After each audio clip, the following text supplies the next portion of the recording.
নবীজি মন খারাপ করে বসে আছেন। আল্লাহ রাব্বুল আলামিন কালামুল্লাহ মাজিদ রাত নাজিল করে জানায় দিলেন, ইয়া রাসূলুল্লাহি, আপনি যাকে খুশি, যাকে ইচ্ছা, যাকে মন চায় তাকে আপনি হেদায়েত দিতে পারবেন না ইয়া রাসূলুল্লাহ। ইন্নাকা লা তাহদি মান আহবাবতা ওয়ালাকিন্নাল্লাহা ইয়াহদি মান ইয়াশা। হেদায়েত এই জন্য আমাদেরকে হেদায়েত তালাশ করতে হবে। হেদায়েত পাওয়ার জন্য নিজেকে উপযোগী করে তুলতে হবে। আপনি যে হেদায়েত পাবেন এর জন্য উপযোগী বান্দা এবং বান্দি হিসেবে আমাদেরকে নিজেকে তৈরি করতে হবে। আপনি গাছ থেকে ভালো ফলন আশা করবেন, তাহলে গাছের পরিচর্যা যেমন জরুরি, জমির ফসল ভালো করার জন্য আগাছা নির্মূল করা যেমন জরুরি, সার দেয়া যেমন জরুরি, আমাকে আপনাকে আল্লাহ তাআলার পক্ষ থেকে হেদায়েত পাওয়ার জন্য আমাদেরকে পাপ কাজগুলো ছাড়া জরুরি। আল্লাহ তাআলার প্রিয় বান্দা হওয়ার জন্য আমাদেরকে সমস্ত গুনাহ থেকে বিরত থাকাটা হচ্ছে আমাদের জন্য জরুরি। তাহলে আমরা হেদায়েত পেতে পারি, তাছাড়া হেদায়েত পাওয়া যাবে না। হেদায়েত প্রিয় নবীজিও দিতে পারেন না। আমার নবীজি তার চাচা আব্দুল মুত্তালিবের কাছে হাজির হয়ে গেলেন। আব্দুল মুত্তালিবের কাছে গিয়ে বলেন, চাচা, কুলু লা ইলাহা ইল্লাল্লাহ, আপনি শুধু লা ইলাহা ইল্লাল্লাহ পড়বেন, আর মুহাম্মাদুর রাসূলুল্লাহ পড়ার কোনো প্রয়োজন নাই। শুধু আপনি লা ইলাহা ইল্লাল্লাহ পড়বেন, এতটুকু শব্দ বলবেন। আবু তালিব মৃত্যু সজ্জায়, আমার নবীজি তার আপন চাচার কাছে চলে গেলেন, গিয়ে বললেন, চাচা, আপনি একটিবার তাওহীদের কালিমা আপনি পড়ুন। আবু তালিব এর চতুর্পাশে আবু জেহেলরা, আবু জেহেলের চেলাপেলা, আবু জেহেলের যে সাঙ্গ পাঙ্গ আছে সমস্ত বাহিনীরা সেখানে একত্রিত হওয়া।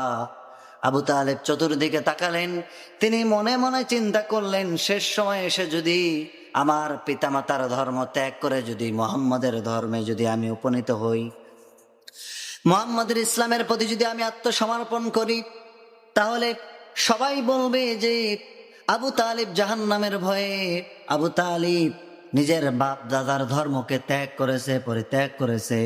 সুতরাং আবু তালিব বলতে গিয়েও পারলেন না। প্রিয় নবীজি মন খারাপ করে সেখান থেকে উঠে চলে গেলেন।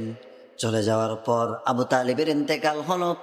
আমার নবীজি মন খারাপ করে বসে আছেন, তার কারণ আবু তালিব কাফির হতে পারে, মুশরিক হতে পারে, আবু তালিব বড় গুনাহগার হতে পারে, কিন্তু আমার নবীজিকে যতটা ভালোবাসা দিয়েছেন, আমার নবীজিকে যতটা স্নেহ মায়া মমতা দিয়েছেন, তা পৃথিবীর কোনো মানুষের মায়া মমতাকে একত্রিত করলেও আবু তালিবের মায়া মমতার মতো হবে না। আবু তালিব যে ভালোবাসা দিয়েছেন সেই ভালোবাসা হবে না। প্রিয় নবীজি চিন্তা করতেছেন, আমি সবার জন্য সুপারিশ করব, সমস্ত মানুষের জন্য সুপারিশ করতে পারবো যদি কালিমা নসিবে থাকে, কিন্তু আমার চাচা কালিমা পড়ল না, আমার চাচা জাহান্নামে যাবে, আমি রাসূল সহ্য করতে পারি না। আমার নবীজি মন খারাপ করে বসে আছেন।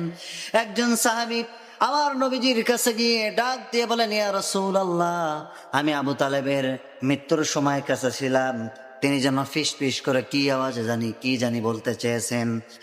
আবু তালিব কি যেন বলেছেন, আমার নবীজি ডাক দিয়ে বলবেন, নো সাহাবীরে শোনো, আমি আমার চাচাকে কালিমা পড়তে দেখি নাই, সুতরাং সে মুসলমান হয়ে মারা গেছে এটা আমি বিশ্বাস করি না। নবীজি মন খারাপ করে বসে আছেন। আল্লাহ রাব্বুল আলামিন কালামুল্লাহ মাজিদ রাত নাজিল করে জানায় দিলেন, ইয়া রাসূলুল্লাহি, আপনি যাকে খুশি, যাকে ইচ্ছা, যাকে মন চায় তাকে আপনি হেদায়েত দিতে পারবেন না ইয়া রাসূলুল্লাহ। ইন্নাকা লা তাহদি মান আহবাবতা ওয়ালাকিন্নাল্লাহা ইয়াহদি মান ইয়াশা।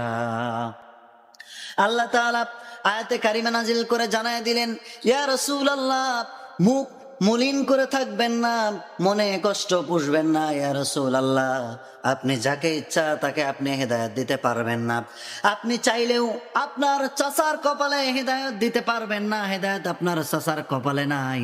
সুতরাং আমি আল্লাহ রাব্বুল আলামিন যাকে ইচ্ছা করে তাকে হেদায়েত দেই, যাকে ইচ্ছা করে হেদায়েতের দরজা থেকে তাকে ফিরায় দেই। জোরে বলি সুবহানাল্লাহ। হেদায়েত চাইলেই পাওয়া যায় না, হৃদায়ত মহামূল্যবান জিনিস। তাই বলছিলাম যে হৃদায়ত যদি আপনি পান তাহলে কোরআন ভালো লাগবে, মসজিদ ভালো লাগবে, মাদ্রাসা ভালো লাগবে, কোরআনের কথা শোনার জন্য শরীরটা ছটপটাবে। জুমার দিন আসলে পরে মসজিদে কখন যাব এরকমটা ভালো লাগবে। আর হেদায়েত যদি আপনার কপালে না থাকে তাহলে ওই আব্দুল্লাহ ইবনে উবাই ইবনে সালুলের মতো রাসূলুল্লাহর পিছনে 12-14 বছর নামাজ পড়ো, শেষ পর্যন্ত কালিমা জবানে আসবে না, মুনাফিক হয়ে মৃত্যুবরণ করা লাগবে। কথা বলুন ঠিক কিনা?